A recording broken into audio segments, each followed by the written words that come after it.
Today, drama means passion, drama means found family, and drama means if there's good music, do we even need logic? Hi, welcome to DramaMeans. Today we're talking about the 2025 Japanese drama Glass Heart. And first, a summary. A young drummer who is short on confidence and experience must quickly unlock the depth of her full potential when she is recruited into a rock band supergroup consisting of contemporary music savants. So when I first found out that there was going to be this drama, I was so excited because of all the actors. They have a really big cast. But a potential to lead their own show, and they're all in the same show. Yes. And so I was very excited. And I definitely watched this because of Machida Keita. Yeah, no duh. I like Satoh. I know you do. And I like him too. Yeah, and I'll watch him in anything. He's earned my trust. But it's kind of the premise of the show is all these awesome musicians kind of come together, like the best of their field, the best, keyboard music engineer and the best songwriter. They all kind of team up to be this super group. So they all kind of needed to be like worthy of being a lead for the characters themselves. So it does make kind of sense that it's hard to do, like knowing how hard it is to get people's schedules aligned and people who are movie stars to all be in a TV series together. Like, couldn't have been easy. Yeah. But I'm really glad, to see them all. It's like the third production that Keita and Jun have been in together. And I'm not going to lie, I was secretly hoping that they were going to be a couple. Yeah, you're shipping them hard from the very beginning. Yeah. I've been shipping them for years, but it's never happened. And even the first show that I saw them in, they were not a couple. So, but I was hoping that it was going to be this one. Now, this was a Netflix one as well, right? Like this one, at least in the U.S., was licensed to Netflix. So we actually watched it on Netflix and not through any of the other streamers. Yeah. Which you'll see a lot of these Japanese dramas coming up on Netflix, like more and more. I mean, obviously, as they diversify and don't put American dramas on the air anymore. It's good for us watching international dramas because there's so many available on Netflix. You don't really have to seek them out or find them. Yeah.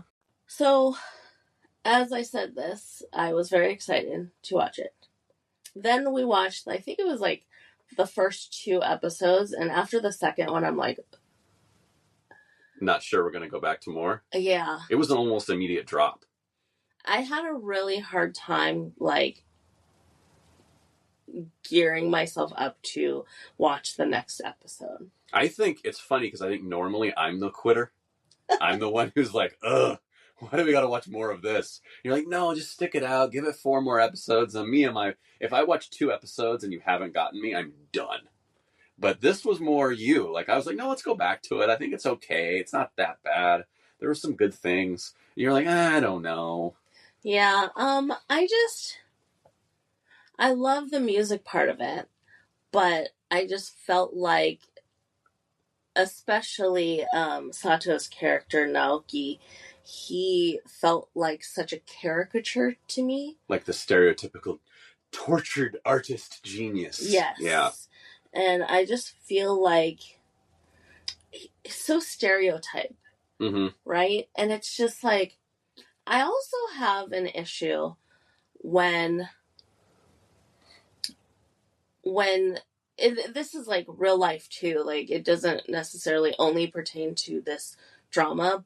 When you hear about someone being so amazing and so talented and they're such a genius and they're just, a lot of people start dismissing their hard work and their efforts to climb to the level that they are. Oh, interesting. Okay, I see what you're saying. So it's just and people do this all the time with actors and actresses and if they're top number 1 actress or actor, and people are like, oh yeah, they're so lucky, they have such a good life, they're so lucky to get to where they are, and it's just when you say that they're just lucky, it feels like that you're dismissing their hard work and like the stuff that they had to go through and like, climb up to that level. Well, the challenges you overcome on the way, like the idea of an overnight success being such a myth in reality, but is so many people's reality, because you don't hear of a band until you hear of them, and by that time they're famous. Yeah. So unless you like grew up watching them in your local bar room cut their teeth, like all of a sudden they're the Beatles. They're on, they're touring the world. You're like, oh my gosh, overnight success. Well, wait a minute. They spent 10 years singing in the streets. Yeah. When no one knew who they were. And so we'd always forget that part. And everyone's like, wow, look at these awesome, genius, talented musicians that just popped up out of nowhere. Well, go ask them where nowhere is. Yeah. Yeah. So I already have an issue with like the term genius and like how other people look at like artists, when they're like successful, that, oh, they're genius, they're, like they're so lucky and blah, blah, blah. And it's just like, that already turns me off a little bit. But especially with Naoki, he is like,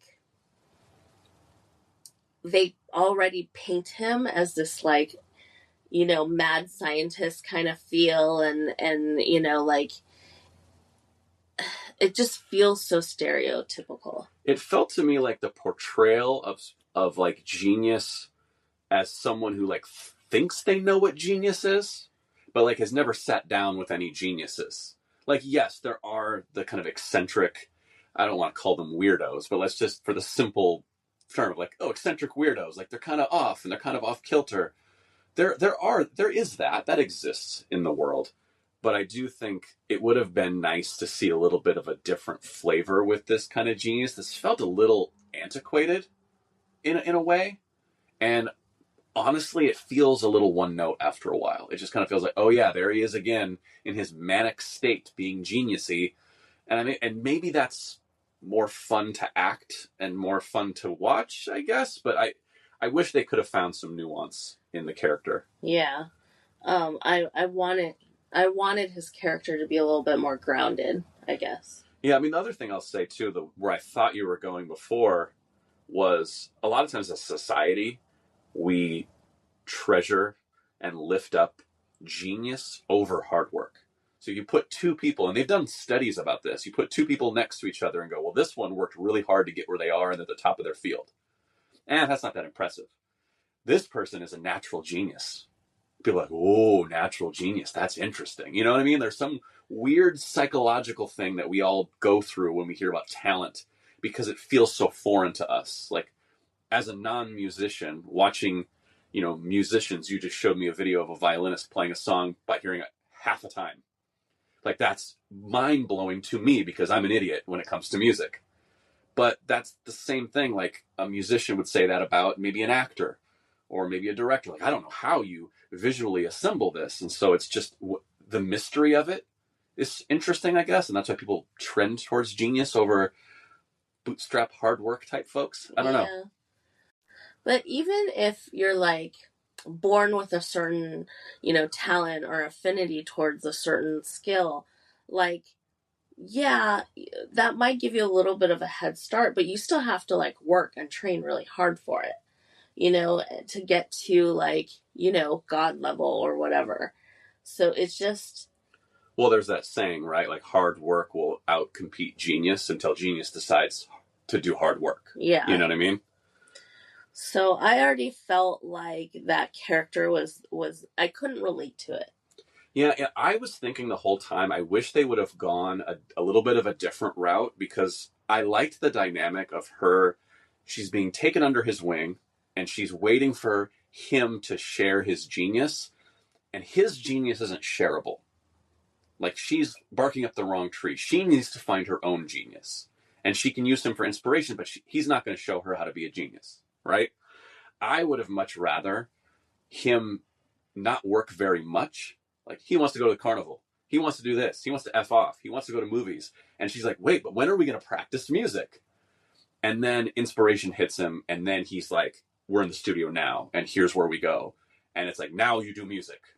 And I kind of wanted that, where she's going, hey, boss, when are we going to do music? And he's like, huh? Later. Let's go ride roller coasters. But it was yeah, I wasn't in love with their portrayal, and I think that possibly for you too was the reason we almost set the thing down to begin with. Yeah. Well, the thing is, I felt like she started out really well. You know, she was spunky, and she was told that she sucks and she gets kicked out of the band, and then she's just like, well, I'm still gonna play because I just love drumming so much, and just like sets up her drums in the middle of like, rain soaked, clientele or whatever at this festival, and she just like plays like to her heart's content. Like, I liked that beginning of her character, and then it just became like your kind of typical meek and weak girl until there was a scene that needed her to not be. Yeah, I mean, she kind of rose to the occasion a couple of times. I agree. I loved her character intro. Like I always find it comical to find a character at their lowest where basically she's being kicked out of the band and then says screw it and just goes for it. And I was like, oh, this is a great character intro. I wish there were more moments like that. Yeah. Where she took the bull by the horns. Like, she does it a few times and they are very sparing with it. I just think they overplay for me. And again, this is moving away from the genius conversation about him and moving to her. But for me, she plays too puppy dog too much. It's just kind of lost. And I get it. She's trying to find herself and she has to find her voice and she's not doing it. And there's a big arc.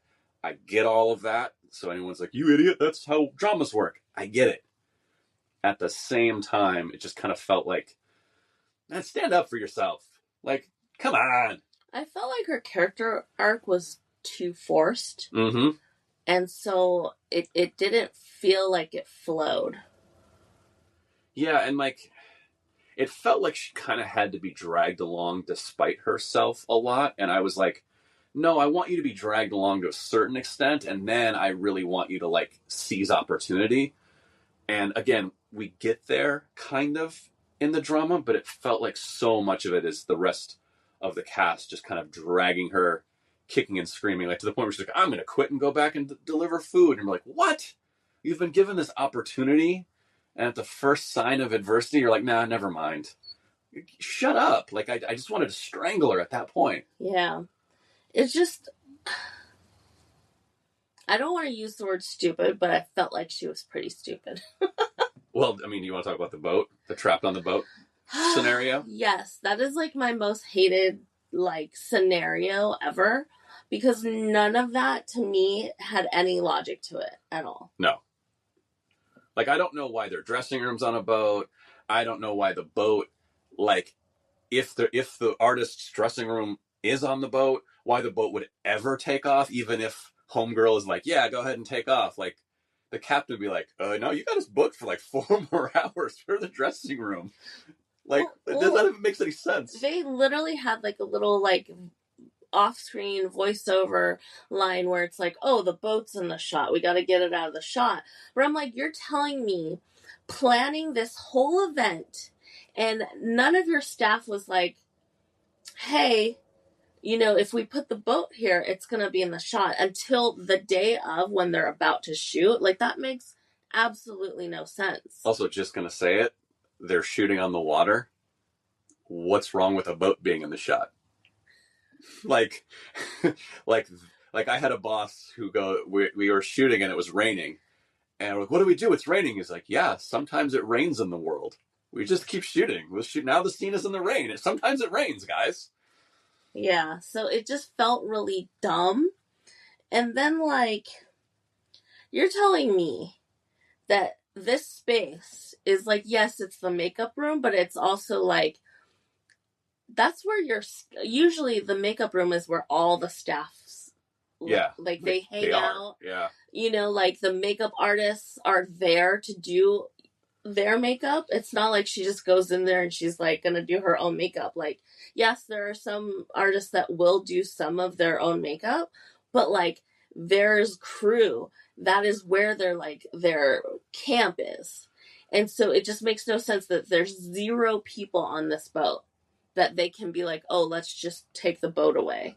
I think this show sometimes wanted it both ways, where they treated this band like they were a small indie band with no power and no staff and nobody around. It's just them.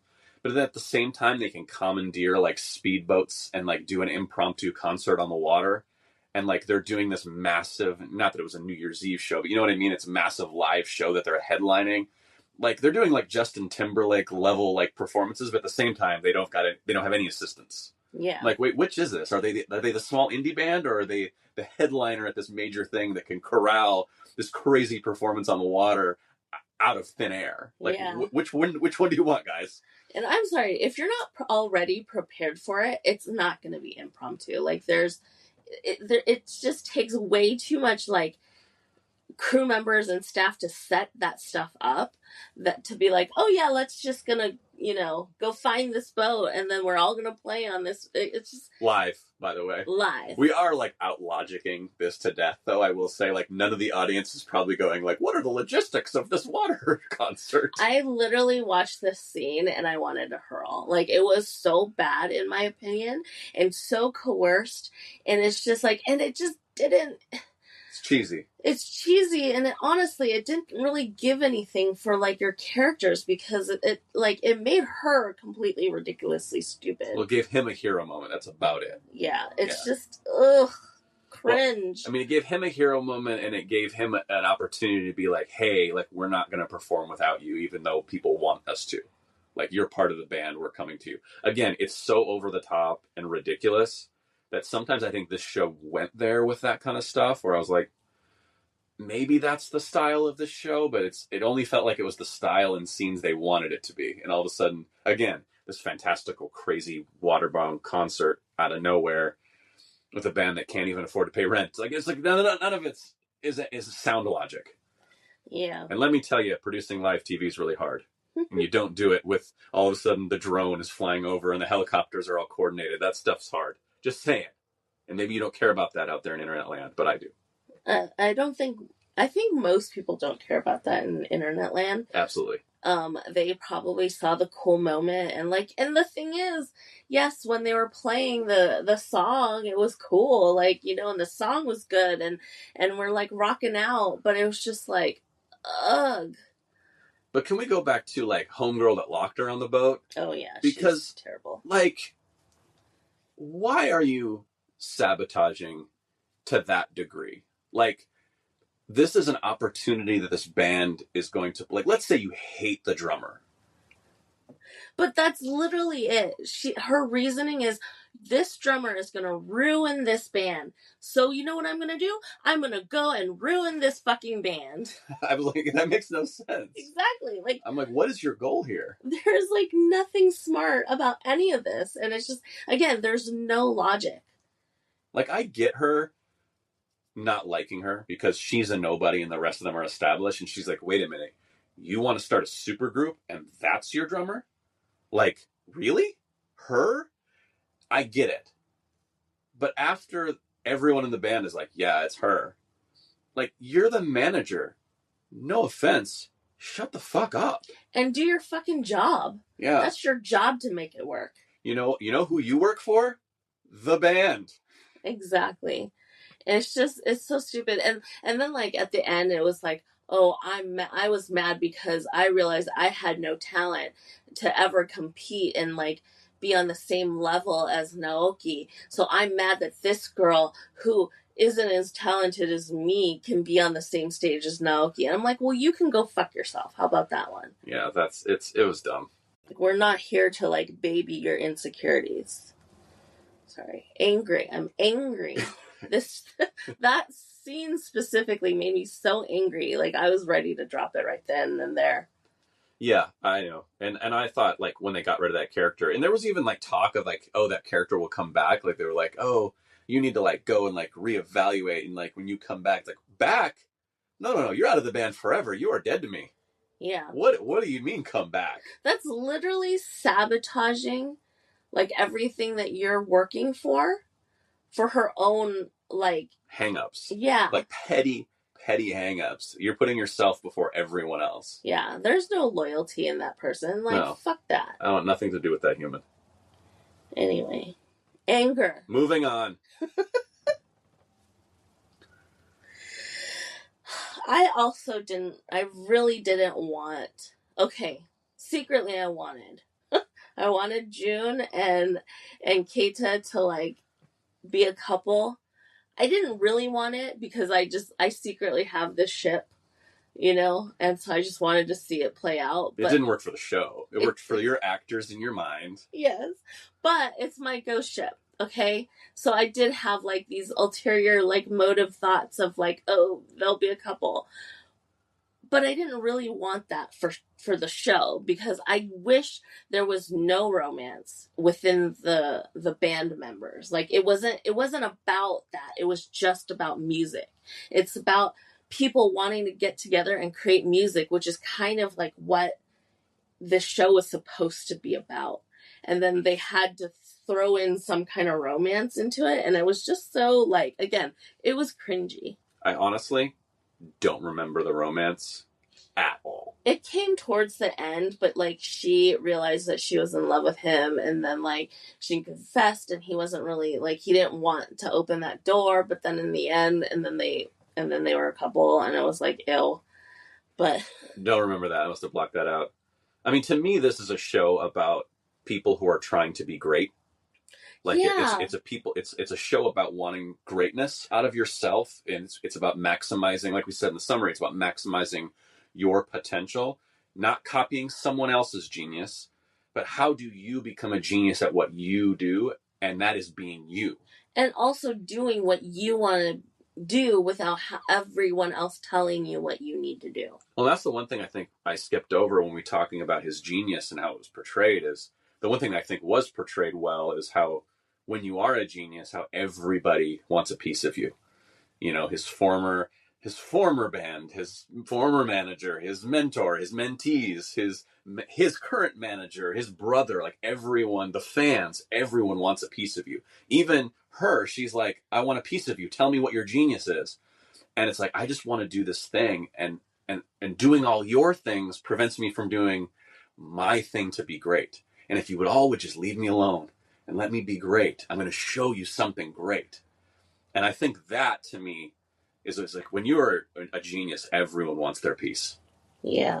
Yeah. So as I was saying, like I would much rather see like the camaraderie between the members and like getting together and just like really enjoy creating music and then finding like where they're best at is way better drama than a random romance thrown in there unsuccessfully. Because it's not organic to the show, really, other than just they're a male and female who spend time together. Like, that's where I get bothered, is if it comes organically in the show and she mistakes, you know, admiration for love or vice versa kind of thing, then I'm like, oh, that's organic and that makes sense. But like literally this is kind of like she worships him in a musical sense. And so that, well, then I have feelings for you is like the next weird logic step, but it's weirdly inorganic as well. Yeah.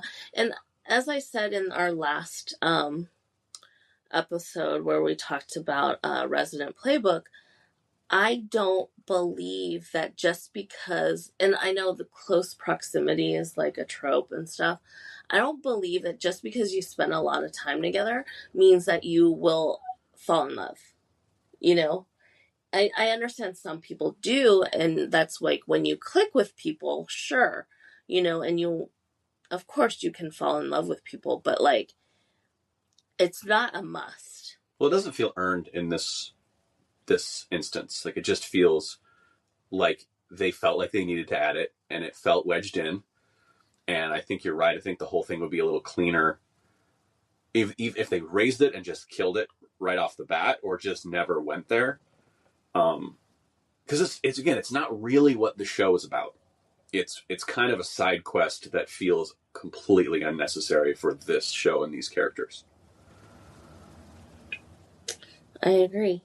The problem is there's a lot of network note, studio note, you know, people who are looking at this go from a, what do you call it, like a viewership. Well, the audience is going to want romance. The audience is going to want this, which I think a lot of times that does the audience a disservice. Like, we treat the audience like they're dummies sometimes, to think that, well, you can't be invested if these characters don't want to have sex with each other, which I think is lame. I'm a big, like, bromance over romance kind of person. I love a good bromance. I love a good cis-mance. What is it called when it's what's the lady version of bromance? I don't know. Friends.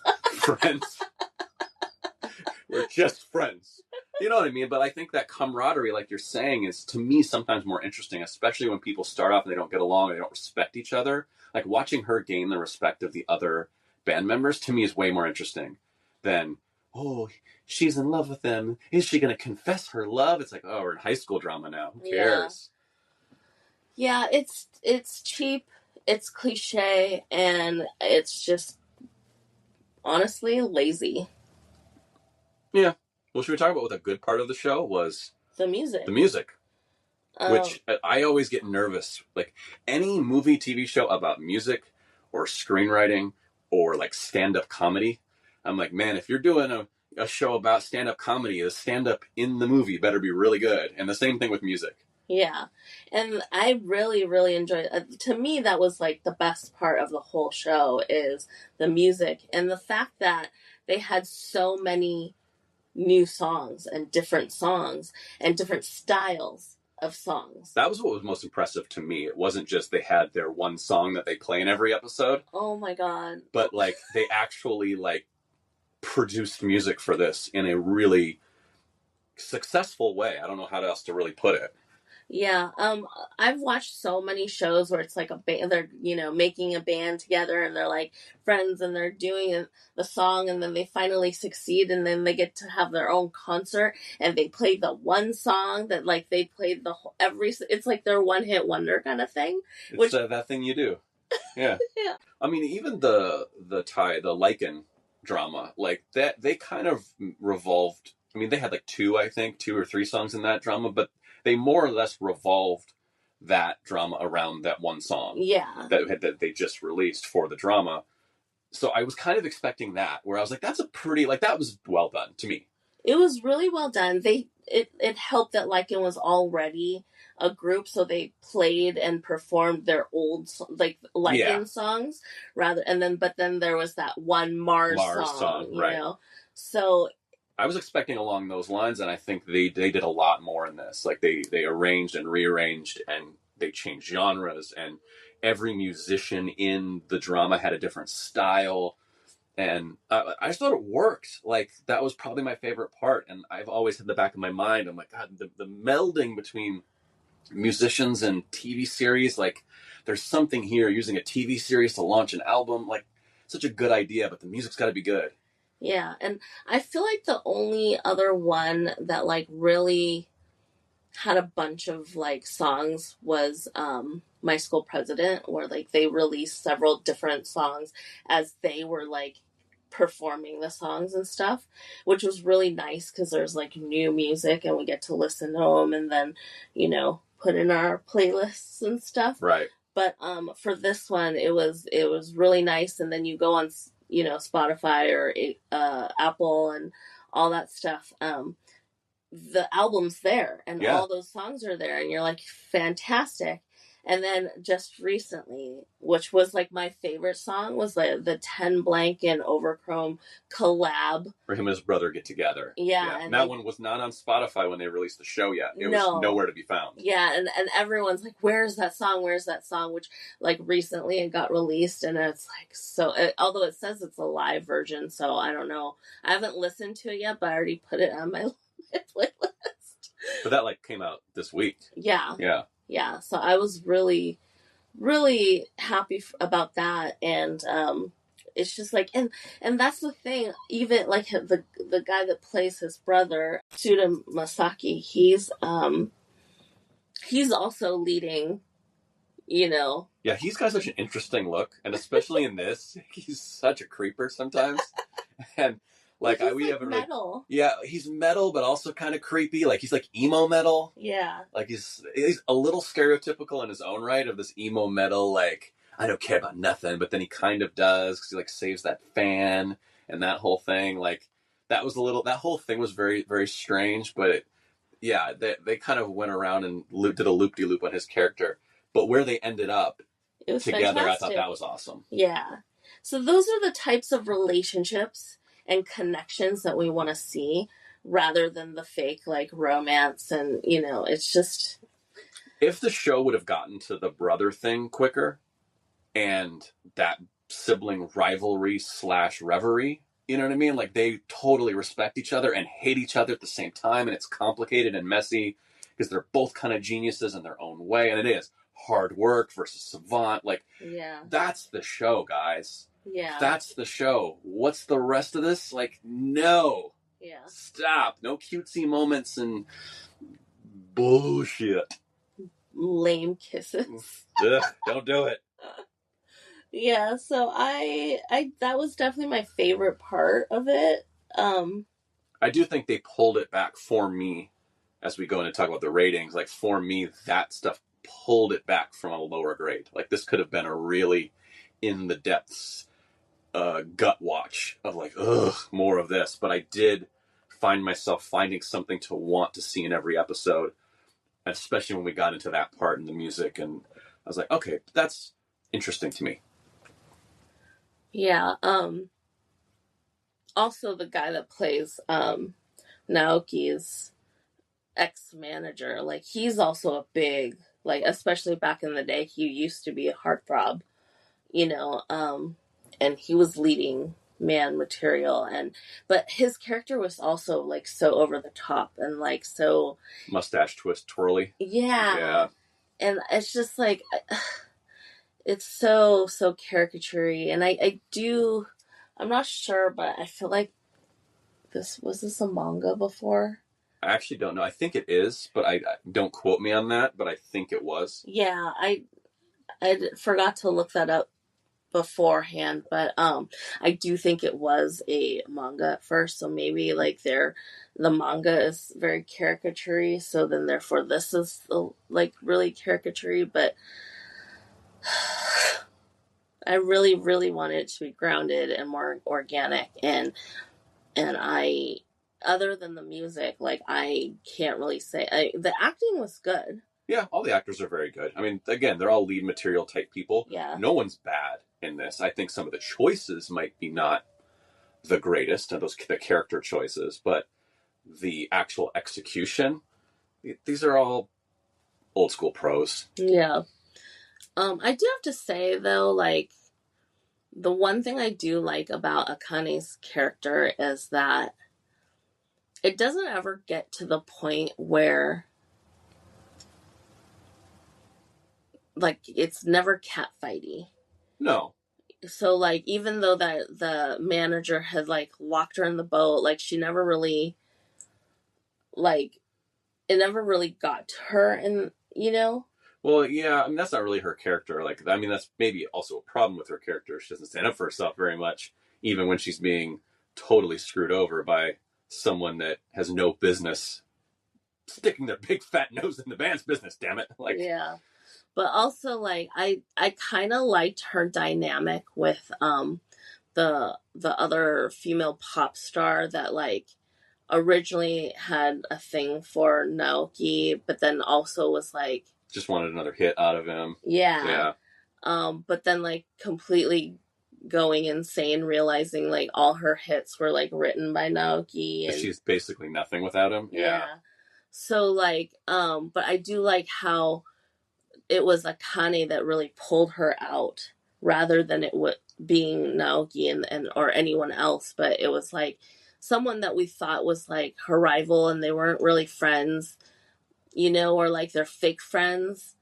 And I was really kind of expecting them, like, to be fake friends, and then she was going to turn on Akane and all that stuff, which also didn't really happen. And then, like, they become real friends, and it was Akane that, like, really pulled her out of her despair. Yeah. So I really enjoyed that part. I liked that the last episode was just a big giant concert. Like, yeah, we don't need anything else. Just give us the music. We're fine. I know. We're done. I think the only thing I loved the most was the last episode. But I also like he never sees that pop star as someone to mentor, as much as he does with Akane, where he looks at her and goes, "You're someone I can mentor, and again, I can help you find your sound." With the pop star, from his perspective, it's like, I can write you music. You've kind of hit the ceiling of where you can be. Yeah. And I don't have any time to really nurture you. There's nothing to nurture there. You don't got it, kid. Is kind of what he's almost saying. I mean, she's really good though. No, but I'm saying like he's not taking that like, oh, you have something to learn. Like it's a very transactional relationship. Yeah. She wants something from him. He reluctantly gives it, and then is kind of like, all right, now off you go. And with Akane, it's let me bring you forward. I see the potential. I see where you could be if you just believed in yourself and really found your genius. And so the relationship is so different. And I did like that part. Yeah. So I would have dropped this. I guess I'm glad I didn't drop it since the last episode was my favorite episode, since it was just a big giant concert. I am glad we didn't drop it. I don't think it's the greatest thing we've ever watched. Yeah. But I will say, like, I didn't mind watching it once we got into it, and it went pretty quick. And again, there was enough to grasp for me that I was like, man, this isn't so bad. Yeah. But my rating is land sickness. Ooh, that's rough. Yeah, I guess I haven't really gone that far down in a while, but... No. Because usually I just like to talk about the stuff I like. That's true. But... Well, most land sickness ones we tend to drop before we get to land sickness. So I would give this a stepping out to get fresh air, slightly above land sickness. Again, the music pulls it back. Some of the weird character stuff pulls it back for me. Yeah. Do we have a recommendation this week? No, you said you didn't want to do recommendations anymore. Well, I mean, I know one recommendation that you could talk for half an hour about. What? Given. Oh, yes. Also about band. Yeah. Also about music. Also about music that you're obsessed with. Yes. Yes. So the anime. The anime Given. There's also a manga, but I prefer the anime because you get to hear the songs. Yeah, it's hard to hear the songs in a manga. I also want to recommend Kids on a Slope. It's the thing is the manga is way better than the anime. The anime cuts it before like a really crucial moment at the end. But it's like set, I don't know if it was like in the 30s. It's like this kind of kid who has moved from schools to school to school and has had terrible social anxiety to the point where like he'll throw up in class if like there's too much attention on him. Yikes. And he meets these two like, you know, classmates, and they all bond over jazz music. And, you know, they start talking about like Ella Fitzgerald and, you know, just like, it's so nice. And yes, the anime, you get to hear the music, so that's cool. But then the manga is way better because there's a really cool, poignant moment at the end that the anime doesn't give you. So I definitely recommend Kids on a Slope. Maybe you could read Kids on a Slope while you listen to the soundtrack. Yeah, that would be good. So we didn't want to give any recs, and now we've given 2 recs. We've given, and Kids on a Slope. So there you go. Yes. Bonus recs galore. Yes. Anyway, thanks for listening. We'll see you next time. Yes.